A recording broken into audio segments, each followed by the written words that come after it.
Bonjour à tous, on se retrouve aujourd'hui pour une nouvelle vidéo. Aujourd'hui, je vous propose une vidéo sur le thème de comment commencer le yoga et je vais essayer dans cette vidéo de répondre à certaines de vos interrogations si vous en avez.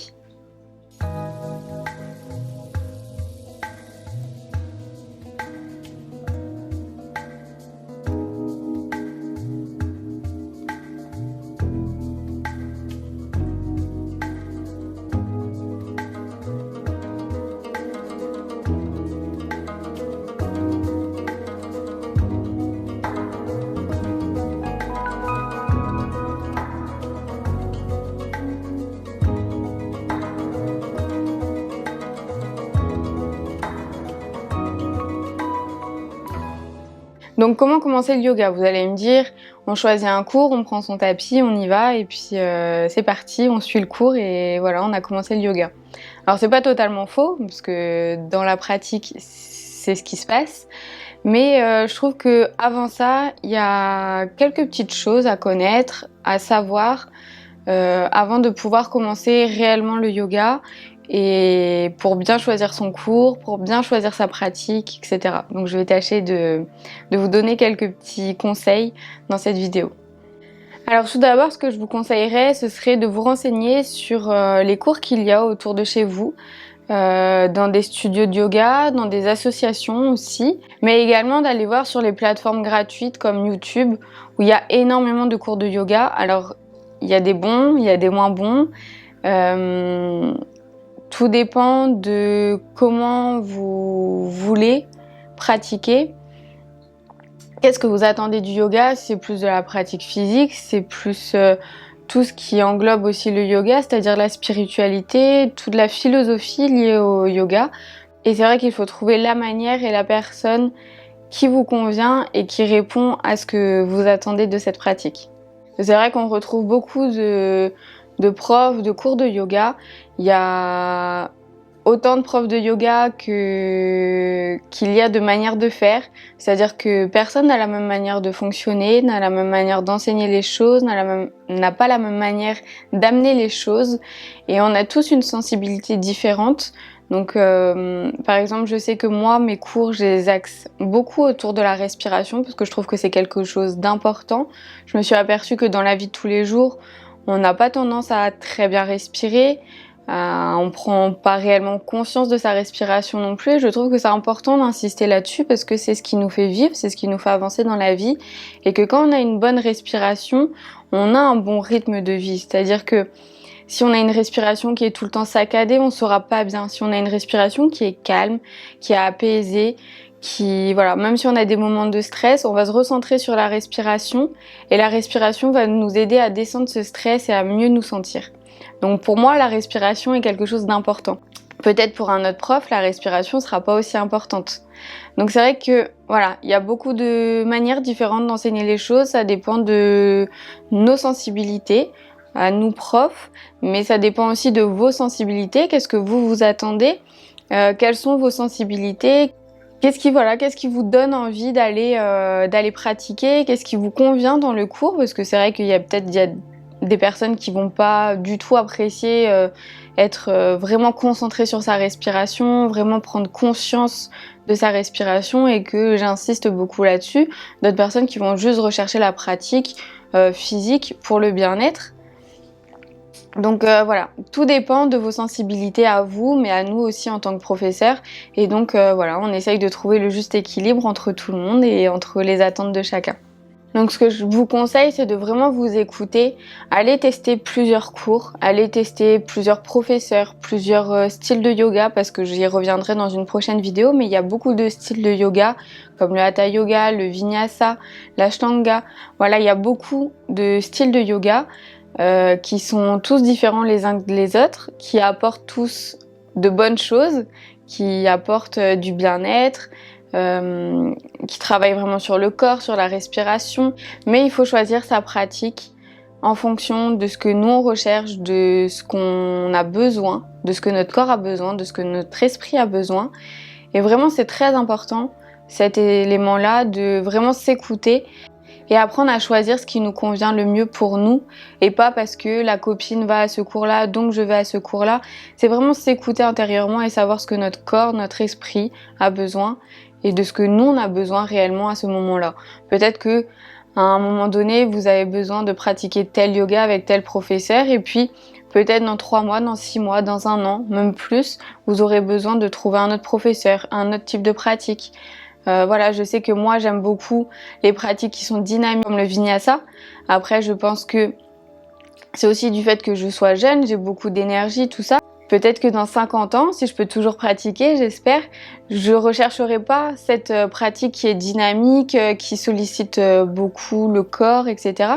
Et je vais peut-être plus rechercher une pratique qui est beaucoup plus douce, qui est plus axée sur la méditation, sur la relaxation, comme le yin yoga. Donc voilà, ou comme le nidra yoga. C'est vrai que voilà, il y a suivant notre vie, suivant nos attentes, suivant comment on fonctionne, on a besoin de telles pratiques à un moment donné de notre vie et puis ça peut changer tout au cours de notre vie. On peut être curieux, aller aussi découvrir d'autres pratiques.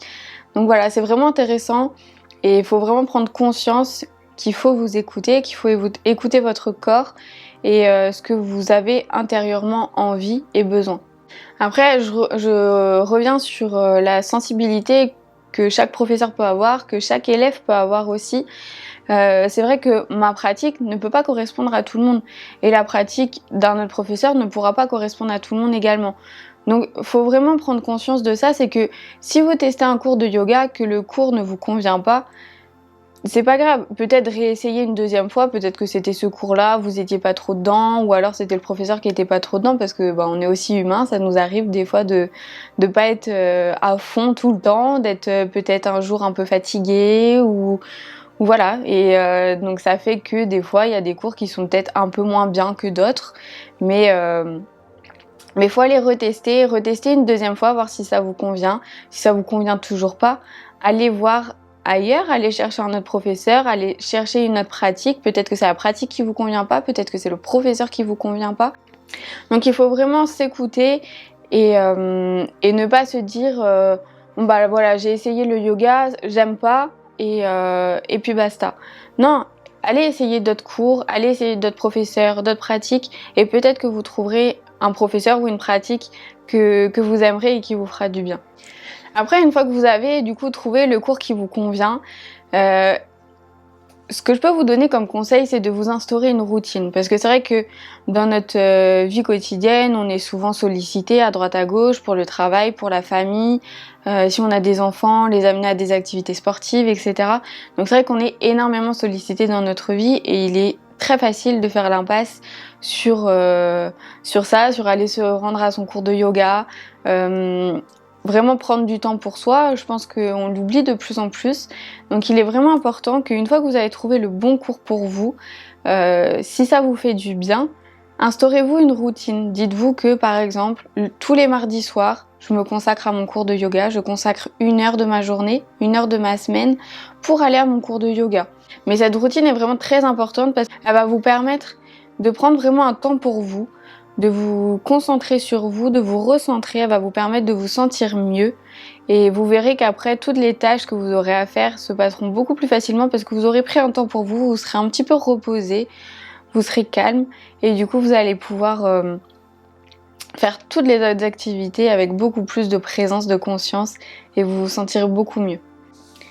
Et quoi qu'il arrive, prenez ça comme un rendez-vous hebdomadaire ou alors si vous voulez faire plus que d'1 fois par semaine, vraiment, allez-y, ça va vous faire que du bien, ça peut pas vous faire de mal de toute façon, de prendre du temps pour vous.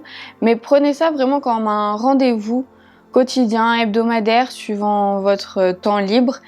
Et instaurez-vous cette routine. Et vraiment, ne faites pas l'impasse là-dessus, parce que une fois que vous allez faire l'impasse une semaine, ça va être beaucoup plus facile de faire l'impasse sur les autres semaines. Et après, tout le travail que vous allez effectuer en amont va se perdre parce que vous n'allez plus vous rendre au cours. Je voulais également aborder dans cette vidéo le sujet de la pratique à la maison. C'est vrai qu'en plus, en ce moment, toutes les salles sont fermées, donc on est obligé de pratiquer à la maison si on veut continuer à pratiquer seul. C'est vrai que c'est pas forcément l'idéal. Ce que je fais moi avec mes adhérents, c'est que je fais des cours sur Zoom. Alors c'est sûr, c'est moins bien qu'en salle, mais ça permet de garder le lien, ça permet aux personnes de continuer à pratiquer chaque semaine et ça leur permet de vraiment prendre un temps pour eux dans la semaine. Donc ce que je vous conseille pour pratiquer à la maison, je sais que c'est pas forcément évident quand on a des enfants, quand on fait du télétravail, il y a tout qui se mélange, on est toujours dans le même espace, dans la maison, dans l'appartement, on ne bouge pas de cet espace et ça peut être parfois difficile de faire la part des choses entre le travail, la maison, la vie de famille, la vie professionnelle, voilà. C'est vraiment des choses qui sont compliquées, donc il faut essayer de séquencer les choses, c'est-à-dire que quand vous êtes au travail, vous êtes au travail, vous ne faites pas autre chose. Si vous n'avez pas de bureau chez vous et que vous êtes obligé de faire du télétravail, vous êtes obligé de travailler dans votre salle à manger, dans votre cuisine. Voilà, c'est vraiment pas un environnement qui peut être favorable et qui peut être agréable pour certaines personnes, pour d'autres si, un peu plus. Donc ce que je vous conseille, c'est de vraiment bien séquencer les choses, c'est-à-dire que quand vous travaillez, vous êtes à cet endroit-là, vous imaginez que vous êtes au bureau, vous pouvez venir installer des petites choses pour vous faire penser que vous êtes au travail. Et une fois que vous avez fini votre travail, rangez toutes vos affaires, rangez-les dans un placard, dans un sac, quelque chose qui dégagera ces éléments-là de votre vue et qui vous permettra de ne plus penser au travail. Alors ça va peut-être être compliqué dans un premier temps, mais essayez vraiment de séquencer les choses. Et ensuite, vous pouvez venir vous installer pour pratiquer du yoga. Vous trouvez un espace chez vous, un espace où vous vous sentez bien, où c'est un espace qui est agréable pour vous, qui peut être peut-être chaleureux. Voilà, un espace qui vous convient pour pratiquer. Et installez-vous dans cet espace. Et si vous n'avez pas trop de place, poussez un petit peu les meubles, etc. Faites-vous un petit peu de place pour poser votre tapis, pour poser des éléments, des objets, des bougies, des petits éléments de décoration qui vous font du bien, qui vous amènent le calme, des objets voilà, qui peuvent vous faire ressentir ce calme, cette sérénité. Et installez-vous sur votre tapis, prenez quelques respirations avant de débuter le cours. Vous venez inspirer, expirer profondément. Vous vous concentrez vraiment sur votre respiration, fermez les yeux et essayez de vous créer ce cocon. Autour de vous, il n'y a que vous, même s'il y a d'autres personnes dans la même pièce que vous, s'il y a d'autres personnes chez vous, vraiment créez-vous ce cocon et venez inspirer, expirer. Concentrez-vous sur votre respiration, sur votre corps et essayez de vous imaginer que vous êtes dans la salle de yoga, que vous êtes à un endroit vraiment qui est calme, qui est à l'abri de tout le monde et mettez-vous vraiment dans cette bulle pour venir pratiquer. Alors il y a des personnes qui vont aimer pratiquer chez soi parce qu'elles n'aiment pas le regard des autres en salle. Il y a d'autres personnes qui préfèrent pratiquer en salle parce qu'elles n'aiment pas pratiquer seule chez soi parce que ça peut être compliqué de se mettre dedans, de réussir à vraiment se focaliser sur soi, surtout quand on est chez nous, on peut penser à ce qu'il y a à droite à gauche. Donc vraiment concentrez-vous sur vous et créez-vous cette bulle autour de vous pour venir pratiquer. Et prenez-vous 10, 15, 20, 30 minutes pour pratiquer. Et vous verrez qu'après ce court temps, vous vous sentirez beaucoup mieux et vous pourrez continuer le reste de votre journée. Mais dans chaque cours de yoga, ce qui est vraiment important, que ce soit en salle ou alors chez vous, c'est vraiment de pratiquer en conscience. Soyez bien conscient de tout ce qui se passe à l'intérieur de votre corps. Prenez vraiment ce temps pour vous recentrer sur vous et essayez d'être le plus présent et conscient possible. Donc cette vidéo touche à sa fin, j'espère qu'elle vous a plu, qu'elle a pu répondre à certaines de vos interrogations, que j'ai été assez claire et que j'ai pu vous aider pour la mise en route de votre pratique ou alors vous donner quelques billes pour essayer de mieux pratiquer chez vous ou en salle. Donc voilà, j'espère vraiment que ça vous a plu et puis je vous dis à demain. Namasté!